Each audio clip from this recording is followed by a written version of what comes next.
नवरात्रि के दौरान माँ दुर्गा के 9 स्वरूपों की विधि विधान से पूजा की जाती है और व्रत भी रखे जाते हैं।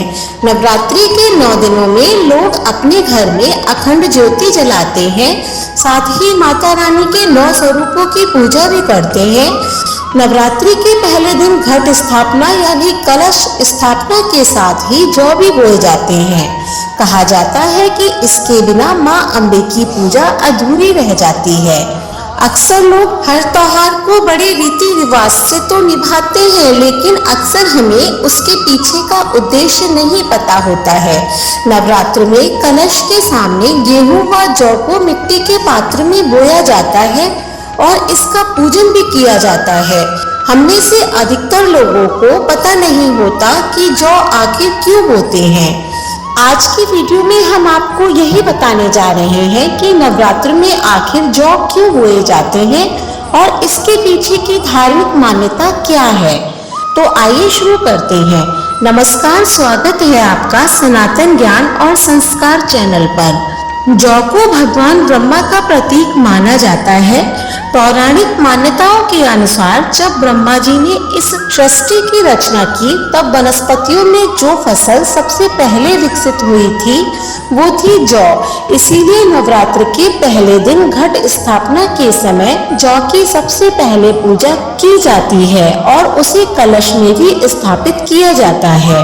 सृष्टि की पहली फसल जौ को ही माना जाता है, इसीलिए जब भी देवी देवताओं का पूजन या हवन किया जाता है तो जौ ही अर्पित किए जाते हैं।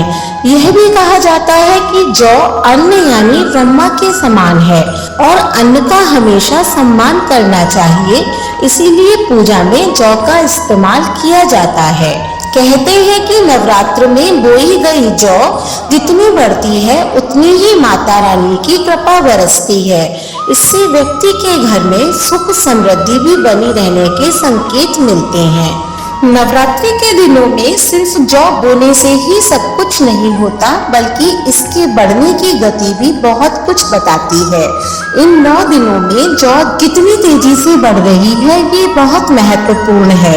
नवरात्रि में जौ को ऐसे ही नहीं बोया जाता, बल्कि इसके पीछे कुछ शुभ और अशुभ संकेत भी छुपे रहते हैं। अगर शुभ संकेतों की बात करें तो नवरात्रि में जौ बोने के कुछ समय बाद ही उगने लगे और जल्द ही हरे भरे हो जाएं, तो यह आपके लिए एक बहुत ही शुभ संकेत होता है।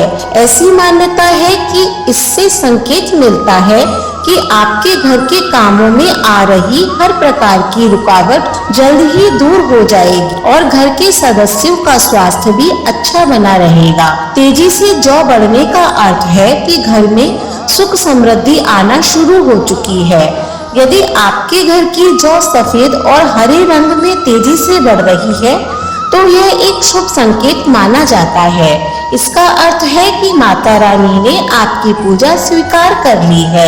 यदि नवरात्रों में बोई गई जौ ठीक प्रकार से नहीं उग रही तो यह आपके घर के लिए एक अशुभ संकेत हो सकता है।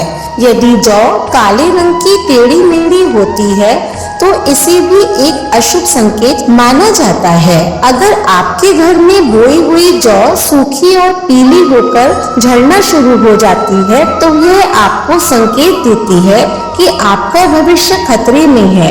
ऐसे में आपको माता दुर्गा से प्रार्थना करनी चाहिए कि वह आपकी सारी परेशानियां दूर कर दे। जौ को अगर सही विधि से बोया जाए तो घर में सुख समृद्धि और खुशहाली आती है। इसीलिए हमें जौ को बोते समय कुछ विशेष बातों का जरूर ध्यान रखना चाहिए। जौ बोने के लिए हमेशा मिट्टी के बर्तन का ही इस्तेमाल करना चाहिए। सबसे पहले तो मिट्टी के प्याले को धोकर साफ कर लेना चाहिए। उसके बाद प्याले में कुमकुम से स्वास्तिक बनाएं और इसमें मिट्टी और गोबर की सूखी खाद डालें। इसमें पानी का छिड़काव करें और मिट्टी को थोड़ा सा गीला होने दें। एक मुट्ठी में जौ के उतने दाने लें जो आपके प्याले की क्षमता के अनुरूप हो। जौ के दाने मिट्टी में डालें और हल्के हाथों से फैलाएं। अब पुनः उस पात्र में जौ या गेहूं के ऊपर मिट्टी डालकर पूरे पात्र को भर दें। अब इस पर जल का छिड़काव करें। अब इस पात्र को माता दुर्गा की प्रतिमा के समक्ष स्थापित करके इसका पूजन करना चाहिए। इस प्रकार से बोए हुए जौ घर में सुख, समृद्धि और खुशहाली लेकर आते हैं। नवरात्रि के दौरान यदि आप इन नियमों से घर में जौ उगाएंगे तो ये आपके लिए समृद्धि के संकेत लाएंगे। हमें उम्मीद है कि आज की जानकारी आपको ज्ञानवर्धक लगी होगी। अगर वीडियो अच्छी लगी हो तो इसे लाइक करें और ज्यादा से ज्यादा शेयर करें। ऐसे ही धार्मिक वीडियोस देखने के लिए हमारे चैनल को सब्सक्राइब करें। धन्यवाद।